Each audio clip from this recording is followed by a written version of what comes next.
ये इसकी पूँछ है, ये इसका मुँह है, और जब ये खाना खाती है तो यहाँ से निकलती है, ऐसे मुँह निकलती है और पूँछ के बाहर निकलती है, पूरा खाना खाती है फिर वापस चली आती है। मोती का जो कलर आपने देखा होगा बिल्कुल डार्क वाइट तो नहीं होता है, इस टाइप का, यहाँ आप दिखा सकते हैं। ये इसकी आउटर साइड है, यही अंदर इनर साइड भी थिक होती है इसकी। जो खुले वाले मैं आपको बाद में दिखा दूंगा उसको, ताकि आपके जो व्यूअर्स होते हैं वो देख सकें कि मोती का एक्चुअली अंदर इसके सीप के अंदर का कैसा होता है कवर। कितना घाटा उसमें हुआ आपको? 12 लाख का। तो 12 लाख का आपने घाटा खाया ऑपरेट करने के बाद 12 लाख से डूब गए मेरे। तो बताइए इतना घाटा हो रहा है, लेकिन इसमें भी गवर्नमेंट की कोई योजना नहीं है मतलब? एक्चुअली इसमें गवर्नमेंट नहीं दे सकते ना, गवर्नमेंट के पास इतना फंड नहीं होता और इन चीज़ों के लिए फंड नहीं है ना, क्योंकि बिल्कुल नहीं है। आप इसे कह सकते हैं बिल्कुल एलियन थिंग है हमारे स्टेट के लिए। एक नेट के अंदर एक ही मोती बनेगा ना? एक के अंदर दो, एक ये बना हुआ है जैसे सीप है। हाँ। मोती की माँ जिसे मदर ऑफ एक पर्ल सीप कहते के हैं, अंदर 2 बनेंगे। इसके अंदर 2 बनेंगे। तो ऐसे इसमें 25 हैं, तो 25 के हिसाब से 350 हैं, तो 350 और 700 1050 हैं। तो जब मैं इनको प्रोडक्ट करके निकालूंगा, जब हार्वेस्टिंग करूंगा तो मेरे पास 2100 मोती होंगे, 2100 मोती निकलेंगे। ठीक। और इन मोतियों को अगर मैं बेचना चाहूँगा ये लोकल एरियाज़ में या फिर हैदराबाद की तरफ जाता हूँ तो मुझे।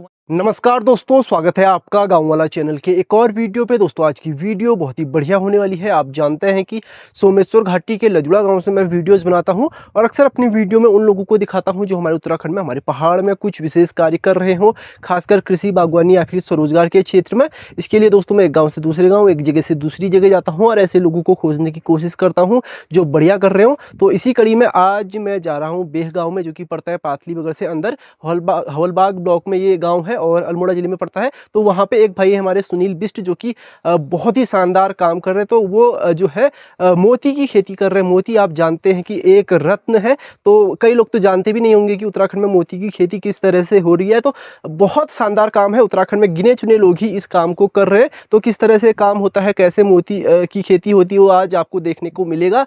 तो बहुत ही बढ़िया वीडियो होने वाली है, बहुत ही इन्फॉर्मेटिव वीडियो होने वाली है। अभी तक आपने मेरे यूट्यूब चैनल गाँव वाला को अगर सब्सक्राइब नहीं किया है तो कर लेना, फेसबुक पर है तो फॉलो कर लेना। सीधे बेह गाँव में चलते हैं, लेकिन उससे पहले आपको अपने गांव का नज़ारा दिखाते हैं कि आजकल हमारे लजुड़ा गांव में किस तरह का नज़ारा है। उसके बाद आपको सीधे बेह गाँव ले जाएंगे। तो दोस्तों कुछ इस तरह का नज़ारा आजकल हमारे गांव में है। आप देख सकते हैं कितनी हरियाली है और धानों में जो है धीरे धीरे बालियां आनी शुरू हो गई हैं। दिखाता हूं आपको जो धान के खेत है उनमें क्या कंडीशन आजकल हो रही है। तो ये देख सकते हैं आप, धानों में धीरे धीरे बालियां आनी शुरू हो गई हैं, जिसको हम कुमाऊनी में कहते हैं धान पोषण।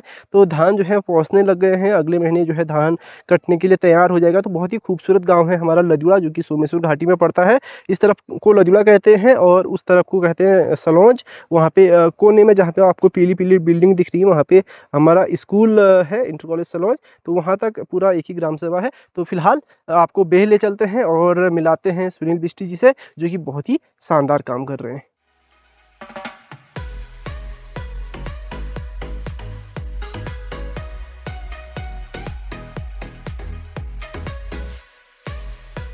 तो दोस्तों अभी हम हैं पातली बगड़ में और ये जो सड़क गई है ऊपर सोमेश्वर बागेश्वर की ओर, और इस तरफ को आप जाओगे तो अल्मोड़ा और आगे हल्द्वानी पहुंच जाओगे, लेकिन हमको जाना है इस तरफ। यहाँ से एक रोड कटी है पातली बगड़ से, सामने नंदिनी रेस्टोरेंट है। तो इसी रोड में आगे जाके 2-2.5 किलोमीटर जाके बेह गाँव है। तो उसी तरफ चलते हैं और दिखाते हैं आपको किस तरह से मोती की खेती वहाँ पे की जा रही है। तो जी फिलहाल हम पहुंच गए हैं इनके तालाब में और हमारे साथ इस वक्त है बीजी। स्वागत है आपका गाँव वाला चैनल पे। तो सबसे पहले आप थोड़ा सा अपना परिचय दें।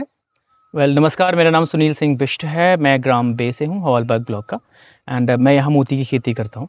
आज नेगी जी आए हैं मोती की शूट करने, ताकि आप लोगों को दिखा सकें कि मोती खेती कैसी होती है और आप इंस्पायर होकर खुद भी खेती कर सकें। बिल्कुल। तो अभी हम इनके तालाब में है। तो बीजी कितने तालाब है इस तरह के? ये तो मेरा बड़ा पॉन्ड है, फिशिंग भी होती है और उसके अलावा मैं इसमें मोती की खेती भी करता हूँ।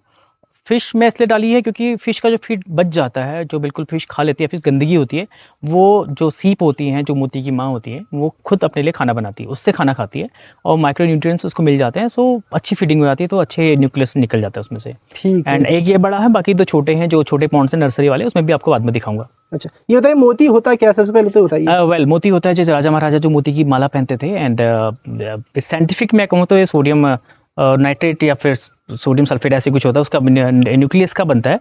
और एक सीप होती है, एक जीव होता है, समुद्री जीव, जिसके अंदर हम इसे डालते हैं। वो अपनी लार से या फिर उसके अंदर जो चोट पहुंचाता है, हम जहाँ पे न्यूक्लियस डालते हैं उसको लेयरिंग करता है, उसको कवर करता है। तो आप इसे कह सकते हैं कि एक जीव के अंदर का लार है ये। तो ये मोती है एक्चुअली, जिसे हम स्टोन कहते हैं। ये सीप जो है मोती बनाने में कितना समय लेती है? 18 से 20 महीने, आप इसे 2 साल तक समझिए, क्योंकि शुरू के 4-5 महीने तो आपको कोस्टल एरिया से लाने पे, यहाँ रखने में, फिर उसके बाद देखना पड़ता है कि हमारे पास सर्वाइव कर रही है या नहीं कर रही है, तो उसके लिए आपको चाहिए। तो अप्रॉक्स 2 साल आप समझिए कि मोती बनाने में 2 साल लग जाएंगे आपके। तो अभी ये किस स्टेज पे है जो आपके तालाब में है? वेल, इसको 5 महीने से ऊपर हो चुका है ऑपरेट किए हुए। एंड अभी हमने इसे केजिंग किया हुआ है। इससे पहले हम जब लाते हैं तो ओपन में डाल देते हैं। फिलहाल मैंने ओपन में डाल रखी है। ओपन में इसलिए भी डाल रखी है क्योंकि उनकी प्रोडक्शन होता है, रिप्रोडक्शन के लिए, और ऊपर बड़ा टैंक है रिप्रोडक्शन के लिए डाला हुआ उसमें। 1000 उसमें हैं जो रिप्रोडक्ट करेंगे, तो वो शायद साल के या 2 साल में 2-3 और बच्चे दे देंगे, तो मेरे को और ज़्यादा हो जाएगी मेरे पास, मुझे इम्पोर्ट नहीं करना पड़ेगा। एंड इसके अलावा जब हम ऑपरेट करते हैं, हम इसे केजिंग कराते हैं। आपको दिखाता हूँ केजिंग कैसे करते हैं और उसके बेनिफिट बताता हूँ मैं आपको। तो देखते हैं दोस्तों इनके, ये इनका केस है जहाँ में से डाला हुआ है। ये केस में रहती हैं ऐसी। ये इनकी पूंछ है या इनका मुंह है।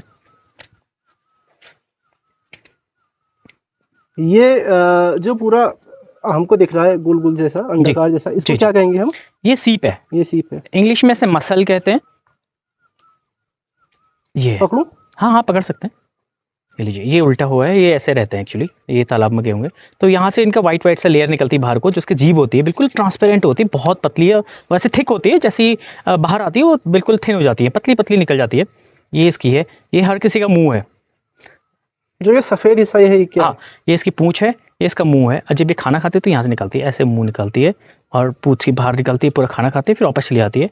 एंड जो सेपरेट हम करते हैं ऐसे, जब बाहर निकाल देते हैं, जब जैसे बाहर रखते हैं, तो ये आपको दिखा सकता हूँ। ये कलर जो आता है, ये लेयरिंग आती है। फिलहाल ये तालाब के अंदर से गंदा हो रहा है ये, तो ये इसकी सेम कोटिंग अंदर होती है जो वाइट निकल रही होती है। तो मोती का जो कलर आपने देखा होगा, बिल्कुल डार्क वाइट तो नहीं होता है, इस टाइप का यहाँ आप दिखा सकते हैं।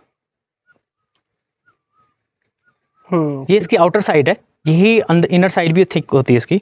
जो खुले वाले मैं आपको बाद में दिखा दूंगा उसको, ताकि आपके जो व्यूअर्स होते हैं वो देख सकें कि मोती का एक्चुअली अंदर, इसके सीप के अंदर का कैसा होता है कवर। तो ये केसिंग है। केसिंग का फ़ायदा ये होता है कि जब भी ये खाना खाती हैं, अपना जीभ बाहर निकाल के, इनमें से जीभ बाहर निकलेगी, ये खाना खाएंगे। कभी अगर ये दोनों साथ होते हैं, सपोज हम ओपन में रखते हैं, एक दूसरे के पास आ जाते हैं, तो होगा क्या, इसका मुंह और इसका मुंह आपस में फंस जाएगा। इससे क्या होगा, दोनों का मुंह आपस में फंसेगा, इंटरलॉक हो जाएगा, तो दोनों मर जाएंगे। वहाँ हमारा लॉस है, इसलिए हम इसे केजिंग कराते हैं ताकि सेफ रह सके। दूसरा फ़ायदा ये है कि केजिंग के अंदर मछलियाँ इनको हार्म नहीं कर सकती हैं और कोई चिड़ियाँ इसको हार्म नहीं कर सकती है। सपोज़ कोई चिड़ियाँ आती भी है तो इसका मुंह अंदर रहता है और ये पानी के अंदर रहता है, तो अगर सपोज़ किनारे भी आते हैं, चिड़िया इसके जाल में फंस सकती है और इसमें हार्म नहीं करती है। तो हम इसको केज करके, ऐसी 50 केजेज़ हैं इसके अंदर, और एक केज में 14 होती हैं, 7 इस साइड होती है, 7 इस साइड, 1 2 3 4 5 6 7, 7 और 7 14 होती हैं।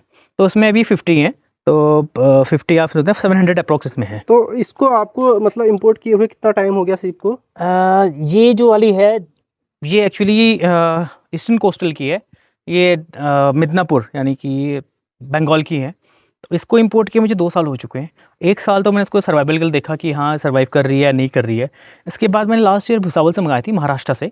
वो वेस्टर्न कोस्टल की हैं, तो वो सर्वाइव यहाँ पर नहीं कर रही हैं क्योंकि उनके पानी का और उनका क्लाइमेट, उनका मिट्टी का टेक्सचर और पीएच सब कुछ अलग है हमसे, तो वो सर्वाइव नहीं कर पाई। वो मैंने 10,000 मंगाई थी, 9,000 डेड हो गई, तो 1,000 उसकी बची हुई है। एंड ये उसमें और इसमें डिफरेंस ये है, ये जो होती है ब्लैक कलर की होती है, ये आप देख रहे होंगे ना, बिल्कुल ब्लैक, डार्क ब्लैक है। और इसमें कुछ कुछ ऐसी होती हैं जैसे मयूर कलर की होती हैं। अभी तो पानी के अंदर है, जैसे हल्का कम पानी हो जाता है तो अलग अपना कलर चेंज करती हैं, ग्रीन हो जाती है, कहीं पे ब्लू दिखती है, ब्लू और वाइट दिखती है। तो जैसे अभी आपने इनको पानी से बाहर निकाल रखा है, हाँ, तो कितने देर पानी के बाहर सर्वाइव कर सकती हैं? ये होने को 36 आवर तक कर सकती हैं, सपोज बशर्ते इसको आप किसी वेट एरिया में रखें, जैसे लाइक टाट के बोरे में रखें आप इसको, जहाँ नमी हो। हाँ, जहाँ नमी हो, इसको मॉइस्चर ही चाहिए। अगर नमी खत्म हो गई, ये डिहाइड्रेशन होता है, डिहाइड्रेट होकर मर जाता है। और इसके अलावा और अगर पानी का टेम्परेचर बहुत कम हो गया तो फिर इसकी मुंह अकड़ जाता है, फिर मर जाता है। तो बहुत केयर चाहिए इसके लिए। एंड फीडिंग के बारे में आपको बताऊं तो ये खाना जो खाती है वो खाती है माइक्रो प्लैंकटन्स। माइक्रोप्लैंक्टन्स होते हैं, प्लैंक्टन्स और फाइटोप्लैंक्टन्स होते हैं। शैवाल को पीस के पाउडर बनाते हैं, उसमें मिनरल मिक्सर्स मिलाते हैं, तब उसको हम खाना खिलाते हैं। और वैसे तालाबों में जैसे आप देख रहे हैं ना, तालाब का हल्का डार्क ब्राउन कलर हुआ है, तो उसमें फीड है जो फिश के काम भी आएगा। और फिश जो मल निकालती है अपना, वो मिनरल्स होते हैं उसमें भी, अमोनिया के साथ होते हैं, तो ये अमोनिया को साफ़ करता है। ये अमोनिया भी खाता है और उसके जो मछली की जो पॉटी है उसको भी खाता है। इसमें मछलियाँ भी डाली इसमें मछलियाँ भी हैं। अभी मैं सीड डालूंगा तो मछलियाँ खाने आएंगी, तब आपको दिख जाएंगी उसमें। अच्छा। तो फिलहाल मैं आपको दूसरा पॉन्ड दिखा, छोटा वाला, जहाँ पे आपको बेटर चीज़ें दिख जाएंगी। चलिए।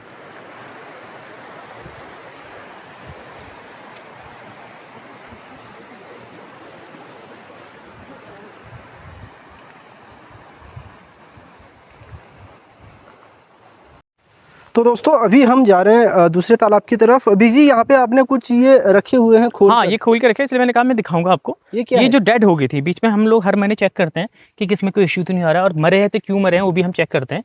तो इसमें एक कीड़ा आता है, लाल कीड़ा कहते हैं, रेड वॉर्म कहते हैं उसको। बेसिकली उसकी वजह से ज़्यादा कैजुअलिटी होती है। उसके अलावा जब भी आपस में जुड़ जाते हैं, इंटरलॉक हो जाते हैं, तब भी इनकी डेथ हो जाती है। कभी इनको खाना नहीं मिला तब भी इनकी डेथ हो जाती है, या फिर और डिजीज़ आती हैं उसके लिए भी रहता है। कभी इनको बुखार आ गया तब भी हो जाती है, इनको फीवर भी आता है, तो उसके लिए भी मेडिसिन देनी पड़ती है इनको। अच्छा, तो आपको पता कैसे लगा कि ये बीमार है, क्या है? चेक करने पड़ते हैं हर बार, हर महीने में इवन चेक करता हूँ। जैसे अभी मैंने उठाया, मैंने कहा ना, हर मुझे आना पड़ता है, फिर ऐसे निकालने पड़ते हैं केस, फिर देखने पड़ते हैं कोई डेड तो नहीं हुआ। जो डेड हुआ है उसको बाहर निकालते हैं हम लोग। तो 50 में से ये जो डेड थे वो निकाले थे हमने लास्ट वीक। अच्छा, जो डेड होगा वो हमेशा के लिए खुल जाएगा क्या? वो बिल्कुल हमें खुल चुका होगा, मुंह खुल चुका होगा, अंदर का पूरा लेयर मर चुका होगा उसका, वो बाहर निकल जाता है, वो गिर जाता है। और जो केस के अंदर होते हैं, तो केस के अंदर फंसा रहता है, इसलिए बाहर नहीं आता है। सपोज खुले में होते हैं तो वो फूल के ऊपर आ जाता है, तब हमें दिखता है कि हाँ तालाब में कैजुअलिटी हुई है, तो तब हम जाके उसे निकालते हैं। वैसे हर महीने इसलिए चेक करते हैं क्योंकि हमारे लिए अपना देखिए, जब खुल जाता है तो ये होता है। ये खुला तो हुआ है लेकिन टूटा नहीं है। ये इसका ओपन अंदर का एरिया आप दिखा सकते हैं इसमें से। ये इसके अंदर तक ना चमक रहा होगा इसके अंदर से, तो ये मोती की चमक है। यहाँ पे मोती टिकेगा मतलब? हाँ, मोती यहाँ अंदर होता है। ये जो एरिया दिख रहा है ना, ये गैप बना हुआ है, यहाँ न्यूक्लियस डाला था हमने, तो उसका शेप बन जाता है, वो गैप थिकनेस उसकी बन जाती है। लेयरिंग की वजह से कोटिंग नहीं आ पा रही उसमें। तो ऑपरेशन जो आप करते हैं, जो अंदर इसका डालते हैं, इसके बाहर उसकी लार जमती जाती है ना? करेक्ट। हाँ, तो वो कब डालते हैं आप इसमें? वो हम जब ऑपरेट करना होता है हमें, सपोज हम कहते हैं कि अब रेडी हो गया, मौसम आ चुका है, सपोज सितंबर या अक्टूबर के महीने में, या फिर क्योंकि गर्मी ज़्यादा होती है तब भी वो सर्वाइव नहीं कर सकता, मॉइस्चर कम हो जाएगा। और सर्दी ज़्यादा होगी तो फिर वो उनके जॉस इंटरलॉक हो जाते हैं, मतलब बिल्कुल जम जाते हैं, बंद नहीं हो पाते हैं, आपस में जुड़ गए तो इंटरलॉक हो जाते हैं। तो इसीलिए हम मौसम देखते हैं कि बरसात के बाद का या फिर फरवरी के मंथ का, वो आइडियल टाइम होता है इनका ऑपरेट करने का। वैसे साल भर कर सकते हैं, बट जहाँ पे गर्मी ज़्यादा नहीं होती है और सर्दी ज़्यादा नहीं होती है, वो साल भर कर सकते हैं। हमारा प्रॉब्लम है कि सर्दियाँ बहुत ज़्यादा होती हैं, गर्मियों में गर्मी बहुत ज़्यादा होती है, तो हमारे लिए ये टाइम पीरियड होता है। ठीक, तो बढ़ते हैं आपके दूसरे तालाब की तरफ। तो जी फिलहाल हम आ गए हैं इनके छोटे छोटे तालाबों में। इन्होंने जो है ब्लॉक जैसा बना रखा है। 6 तालाब यहाँ पे छोटे छोटे हैं। पहले तो जानना चाहूँगा क्यों ये छोटे छोटे बना रखे हैं आपने? वेल, ये छोटे पॉन्ड्स एक्चुअली मैंने जो बनाए थे ऑर्नामेंटल फिश के लिए बनाते हैं। ऑर्नामेंटल होते हैं रंगीन मछलियों के लिए। जब यहाँ मैंने देखा कि ऑर्नामेंटल फिश सर्वाइव नहीं कर पा रही है, तब मैंने इसको चेंज किया पर्ल के लिए, मतलब मोतियों के लिए। मोती की खेती में छोटे पॉन्ड्स में भी अच्छी खेती हो जाती है। इसमें सिर्फ आप केजिंग कर सकते हैं, नीचे रखेंगे तो फिर इतना स्पेस हो नहीं पाता है। तो मल्टी लेयरिंग के हिसाब से आप ज़्यादा सीप रख सकते हैं। और ये बाकी के जो पॉन्ड आपको दिख रहे हैं वो नर्सरी है। नर्सरी मतलब होता है कि छोटे छोटे बच्चों को यहाँ पे बड़ा किया जाता है, वो मैं आपको बाद में दिखाऊँ। फिलहाल आपको यहाँ से दिखाता हूँ कि इसमें भी हमने कैसे रखे हुए। इनमें हम हैंग करते हैं। टांके रखे आपने? ये हैंग रखा है, ये देखिए बिल्कुल हैंग्ड है, ये पूरी होंगी। अच्छा, आपने जो है तार बांध रखा है कोने कोने तक? हाँ, तो ऐसे पीछे किनारे किनारे लटक रखे हैं, उसके अंदर सब होंगे। ये है। तो इसमें भी 12 हैं या 14? 14 सब में 14 होते हैं। एक जो केस होता है, ये नेट निकलता है, एक नेट में 14 ही केसेस होते हैं। तो एक नेट के अंदर एक ही मोती बनेगा ना? एक के अंदर 2। एक ये बना हुआ है जैसे सीप है, मोती की माँ जिसे मदर ऑफ पर्ल कहते हैं। के अंदर 2 बनेंगे। इसके अंदर 2 बनेंगे। तो ऐसे इसमें 25 हैं, तो 25 के हिसाब से 350 हैं। तो 350 और 700 1050 हैं। तो जब मैं इनको प्रोडक्ट करके निकालूंगा, जब हार्वेस्टिंग करूंगा, तो मेरे पास 2100 मोती होंगे, 2100 मोती निकलेंगे। ठीक। और इन मोतियों को अगर बेचना चाहूँगा ये लोकल एरियाज़ में या फिर हैदराबाद तब जाता हूँ, तो मुझे 150 to 180 ये पर मोती निकलता है, पर मोती की कॉस्टिंग मिलती है। अच्छा। जो कि रॉ मटेरियल की कॉस्ट है। उसके बाद वो बढ़ते बढ़ते बहुत महंगा हो जाता है, 1100-11,000 तक पहुंच जाते हैं उस पे कभी-कभी। काम होता होगा ना? उस पे काम होता है, उस पे वो पॉलिशिंग करते हैं, फिर एक्सपोर्ट करेंगे, जहाँ भी करेंगे एक्सपोर्ट। तो प्रोडक्शन के बाद बहुत सारी प्रोसेसेस होती हैं जहाँ पे मोतियों में काम होता है। फ़िलहाल ये तो बस कि यहाँ खेती हो रही है, फिर जब कटिंग होगी, मतलब जब इसे हम निकालेंगे, इसे काट के बाहर को निकालेंगे, इसमें से मोती निकलेंगे, वो मोती को हम रॉ निकालेंगे। तो निकालने के बाद हम उसे बेच देंगे, बेचने के बाद जिसके पास हम बेचेंगे वो अगले को बेचेगा जहाँ वो पॉलिशिंग कराएगा। तो इसमें एक पाउडर आता है, वो पाउडर की कोटिंग करते हैं ताकि फिनिशिंग आ जाते हैं। उसके बाद वो सुनारों को बेचते हैं। तो जो आप लेते हैं बाहर से 2100 रुपये लेते हैं, वो हमारे पास 150 या 180 में निकल जाता है यहाँ से। अच्छा, तो थोड़ा यहाँ ये जानना चाहूँगा, ये बहुत ही टिपिकल काम है, कैसे आपको इसमें इंटरेस्ट आया और कैसे मतलब कैसे सीखा आपने, कहाँ ट्रेनिंग ली, उसके बारे में थोड़ा बताइए? वेल मेरा तो मोटो था पहाड़ों को कैसे बचाया जाए, फिर पहाड़ों में अगर बचना है, पहाड़ों को बचाना है तो खुद को बचाना है। खुद को बचाने का मतलब है सर्वाइव करना, आपको अपने खर्चे भी तो निकालने होते हैं। तो उसके लिए मैंने सोचा, पहले फ़िश टीज का काम शुरू किया, फ़िश की सोचा कि साथ में और क्या हो सकता है फ़िश टीज के साथ। तब मेरे दिमाग में आया कि हम डक की खेती कर सकते हैं, कछुए की कर सकते हैं, बट एक्चुअली कछुआ यहाँ लाना सही नहीं है और जो कि इल्लीगल भी है। और डक की खेती कर सकते हैं, बट यहाँ इतना ओपन है, बाग और सब चीज़ें हैं, तो मैं डक को बचा नहीं पाऊँगा। तो फाइनली मैंने डिसाइड किया कि हम कुछ ऐसा करें जो समंदर, जो पानी के अंदर हो सके। तो मैं यूट्यूब्स पे देखा करता था, किताबें पढ़ता था, तो मैंने धीरे-धीरे पता चला कि मुझे मोती की खेती भी होती है। देन उसके लिए राजस्थान, हरियाणा इन जगह जाके ट्रेनिंग ली, सीखा इसके बारे में, तो तब जाके मैंने शुरुआत की इसकी। और फिर जो पहला लॉट मँगाया था मैंने, वो मिदनापुर से मँगाया था, नॉर्थ परगना 24 बंगाल से। तो अभी जो मँगाया था वो भुसावल से मँगाया था, भुसावल वाला सर्वाइव नहीं कर पा रहा है। तो भी मैं सजेस्ट करूँगा, अगर पहाड़ी में कोई करना चाह रहा है तो वो कोलकाता यानी बंगाल से मँगाए। तो अभी तक आपने इसका हार्वेस्टिंग नहीं किया है? अभी हार्वेस्ट नहीं किया, फर्स्ट लॉट जो भी निकलेगा वो अगले साल अप्रैल में निकलेगा। अच्छा। हाँ। तो थोड़ा अपने अब मैं आपसे थोड़ा आपकी जो है बैकग्राउंड के बारे में भी जानना चाहूँगा, पढ़ाई-लिखाई और पहले जो जॉब कर रहे थे या फिर इसके साथ क्या आप बिज़नेस कर रहे हैं? वेल इसके साथ तो बहुत सारे क्योंकि छोटे-छोटे अभी तो बिज़नेस हैं। आपका इससे सर्वाइव मतलब ये पैसा नहीं दे रहा है।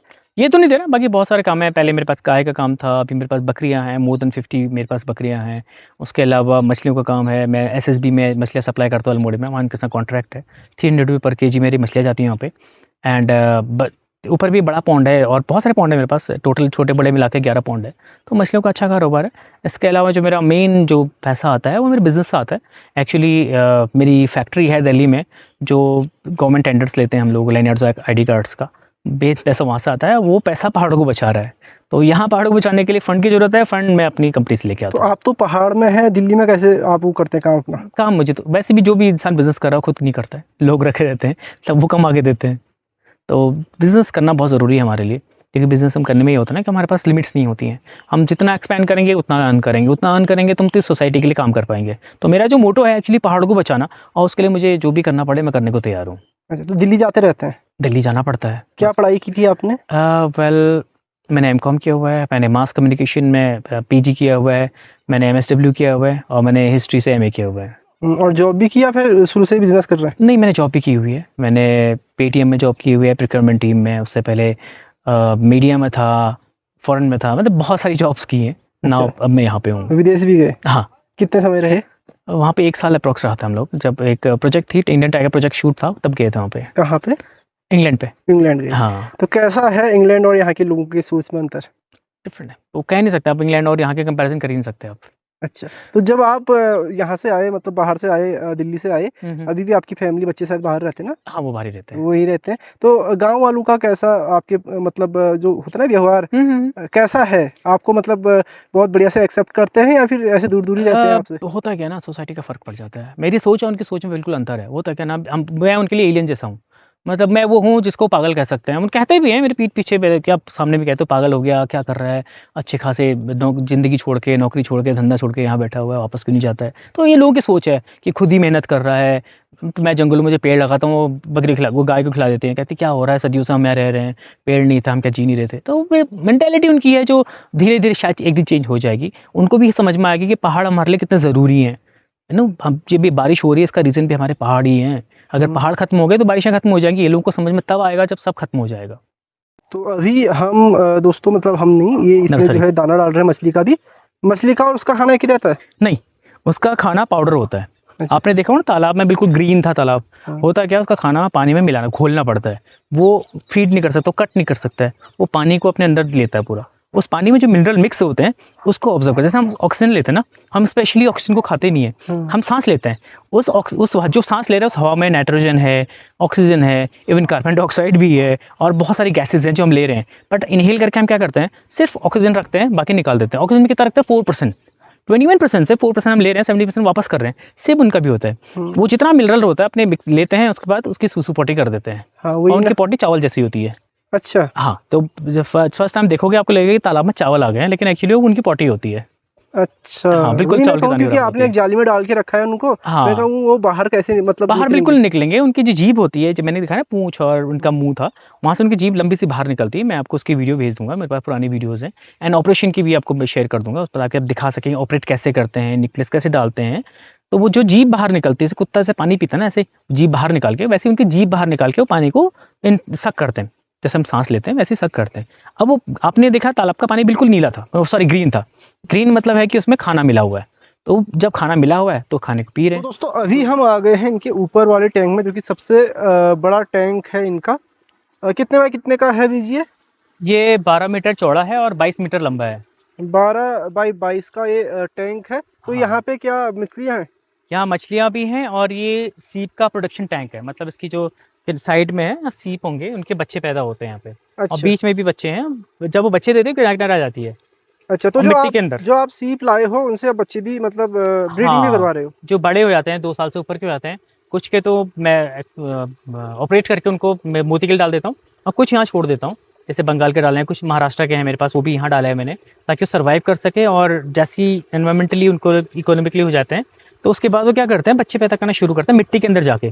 तो यहाँ जितनी नीचे खाद है वो नम खाद है, बहुत नरम खाद है, वो उसके अंदर छेद करके अंदर सो जाते हैं, वहीं अंडे देते हैं, तो वहीं बच्चे देते हैं मतलब। अच्छा, एक बार जब ऑपरेशन हो गया जिस सीप का, वो बच्चे नहीं करेगा? नहीं, अगर एक बार ऑपरेट कर दिया फिर उसके बाद वो बच्चे नहीं देगा, फिर वो लेयरिंग करता रहेगा उसकी। अच्छा, तो अब ये बताइए, जैसे जो सीप यहाँ पे बच्चा पैदा करेगी, अभी तो आपका कोई सीप नहीं किया होगा? इसमें बहुत सारे सीप हैं अभी। ये है? हाँ, इसमें अप्रॉक्स 600-700 सीप ऐसे होंगे, क्योंकि 500 तो मेरे पास जो भुसावल के हैं वो बचे हुए हैं। बाकी कोस्ट जो ब्लैक वाला है, भुसावल के तो ब्राउन ब्राउन कलर के होते हैं, और जो ब्लैक वाला है बंगाल वाला, वो भी इसमें होगा। तो जो सीप यहाँ पे पैदा हो रही है, मेरे ख्याल से उसकी जीने की क्षमता यहाँ पे ज़्यादा होगी ना? बिल्कुल, क्योंकि सर्वाइव कर चुका है, वो बचपन से यहाँ रह रहा है, तो उसको पता है कि यहाँ टेम्परेचर कितना रहेगा, अपने आप को मेंटेन कैसे करूँ, अपनी आउटर लेयर को स्ट्रॉन्ग कितनी करनी है, तो वो ज़्यादा सर्वाइव कर जाता है। तो इसीलिए मैं जो बच्चे पैदा कर रहा हूँ, ताकि फ्यूचर में मुझे इंपोर्ट भी ना करना पड़े। दूसरा, जो यहाँ होंगे उनकी कैजुअलिटी नहीं होगी, क्योंकि होता क्या है, जब भी हम ऑपरेट करते हैं 10-20% तो नॉर्मली कैजुअलिटी हो जाती है। उसके बाद हर महीने या 3 महीने तक तो ऐसा होता है कि कभी कभी 20% 30% तक कैजुअलिटी हो जाती है। तो वो उनमें ये कॉजेज़ नहीं है, इसमें ये नहीं आएगा, प्रॉब्लम्स नहीं आएगी कि मर रहे हैं मेरे सीप, तो वो सर्वाइवल रेशियो अच्छा हो जाएगा। वही ना, वो यहीं के वातावरण में ढल जाएंगे। बिल्कुल, यहीं के वातावरण में ढल जाएंगी। तो ये बताइए, जो आप ये काम कर रहे हैं, इसमें किसी गवर्नमेंट योजना के तहत कर रहे हैं या फिर खुद से ही सारा कुछ? वेल, मोतियों का तो मैंने खुद ही शुरू किया था। अभी गवर्नमेंट जब इसमें कोई निकालेगी कि यार हम मोती के लिए, क्योंकि स्टेट गवर्नमेंट के पास ऐसा कोई फंड है नहीं जिससे वो निकाल सकें कि यार मोती के लिए अलग से आप कर सकें। मछलियों के लिए तो बिल्कुल गवर्नमेंट सब्सिडी देती है आपको, तालाबों के लिए, एंड मोती के लिए अभी तक कोई गवर्नमेंट देती नहीं है। हाँ, अगर आप कोई टर्म्स हैं, अगर आप स्पेशली गवर्नमेंट से कहते हैं कि मेरे को मोती खेती करनी है, बिजनेस प्लान चाहिए, तो हो सकता है उद्योग या फिर सब्सिडी कहीं से मिल जाए आपको, हो सकता है, I am not sure about it. तो फिलहाल तो मैं खुद ही कर रहा हूँ। तो इतना आप कर रहे हैं, कमा भी नहीं रहे और घाटा भी खा रहे हैं। अभी आपने बताया कि जो आपका महाराष्ट्र वाला था वो सारा खराब हो गया, मर गया था। हाँ, 90% मर गया था। तो कितना घाटा उसमें हुआ आपको? 12 लाख का। तो 12 लाख का आपने घाटा खाया ऑपरेट करने के बाद 12 लाख से डूब गए मेरे। तो बताइए, इतना घाटा हो रहा है, लेकिन इसमें अभी गवर्नमेंट की कोई योजना नहीं है मतलब? एक्चुअली इसमें गवर्नमेंट नहीं दे सकते ना, गवर्नमेंट के पास इतना फंड नहीं होता, और इन चीज़ों के लिए फंड नहीं है ना, क्योंकि बिल्कुल नहीं है। आप इसे कह सकते हैं बिल्कुल एलियन थिंग है हमारे स्टेट के लिए। उत्तराखंड में मोती खेती कौन कर रहा है? आपने कभी सुना भी नहीं होगा कि उत्तराखंड में कोई मोती खेती कर रहा है। इक्का दुक्का होंगे जो लोग खुद के इंटरेस्ट से कर रहे हैं। तो इसमें क्या आप संभावना देख रहे हैं उत्तराखंड के लिए? बिल्कुल हाँ, अगर जो बच्चे मैं यहाँ पैदा कर रहा हूँ, जिनके बच्चे हो रहे हैं, आने वाले 5 सालों में अगर ये बच्चे 1 लाख 2 लाख पहुँचते हैं, सपोज नॉट 2 लाख, 10-20 हज़ार भी पहुँचते हैं, तो मुझे लगता है कि आसपास के लोग भी इसे खेती कर सकते हैं। इवन मैं उन्हें सस्ते रेटों में दे सकता हूँ, ताकि वो शुरू कर सकें, या फिर कोई एनजीओ में से लेके हेल्प कर सकते हैं उनके फ्री में, ताकि वो लोग सब देख सकें कि मोती खेती में क्या होता है। सब फर्स्ट लॉट अगर उन्हें कमा लिया, तब वो और बिजनेस एक्सपेंड करके अपनी और खेती कर सकते हैं। मतलब मोती खेती को 50,000 1 लाख तक पहुँचा सकते हैं, कि 1 लाख बच्चे रख लिए तो करोड़ों का टर्नओवर हो जाएगा उनका। बट उनके लिए 10-20 साल तो वेट करना पड़ेगा उनको, लंबा प्रोसेस वहाँ पहुँचने के लिए। बिल्कुल ठीक। तो मतलब है संभावना है? हाँ, संभावना है, कॉस्टली प्रोजेक्ट है, बट हाँ संभावना बहुत है। क्योंकि इतने बड़े टैंक आपको चाहिए भी नहीं होंगे, आप छोटे टैंक में कर, मैं आपको दिखाता ना नीचे छोटे टैंक्स थे, उनमें आप कर सकते हैं। बेसिकली ये तो जो है कि जैसे आप समुद्र में देखते हैं, समुद्र जितना बड़ा उतनी ज़्यादा सीप, तो ये जितना बड़ा टैंक उतने ज़्यादा सीप, तो ये प्रोटेक्शन के लिए ज़रूरी है। अच्छा, तो अगर कोई आपसे संपर्क करना चाहे, कोई मतलब जानकारी के लिए या फिर मछली से संबंधित जानकारी के लिए या फिर किसी भी अन्य संबंधित जानकारी के लिए, तो कैसे आपसे संपर्क करे? क्या आप अपना नंबर शेयर करना चाहेंगे? वेल, मेरा कॉन्टैक्ट नंबर है 8802186447। ये मेरा कॉन्टैक्ट नंबर है, मुझे व्हाट्सएप या फिर मैसेज या कॉल के थ्रू संपर्क कर सकते हैं। बहुत बहुत धन्यवाद गाँव वालों को समय देने के लिए। उम्मीद करता हूँ आपका काम बहुत बढ़िया चलेगा और जो आप संभावनाएं बता रहे हैं उस पर 100% जो है रिस्पॉन्स मिलेगा। Thank you so much. और मेरी सभी व्यूअर्स से एक रिक्वेस्ट है, प्लीज़ अपने पहाड़ों को बचाइए, क्योंकि पहाड़ हैं तो हम हैं, जल जीवन जंगल हमारा मिशन होना चाहिए, और सब इस मुहिम से जुड़ जाओ। और इस गांव वालों को स्पेशली थैंक्स कि वो लोग इन चीज़ों में ध्यान दे रहे हैं, पहाड़ों की, जो लोग पहाड़ों में रोज़गार कर रहे हैं उन पर फोकस करते हैं, उनको मोटिवेट करते हैं। स्पेशली थैंक टू गाँव वाला। धन्यवाद।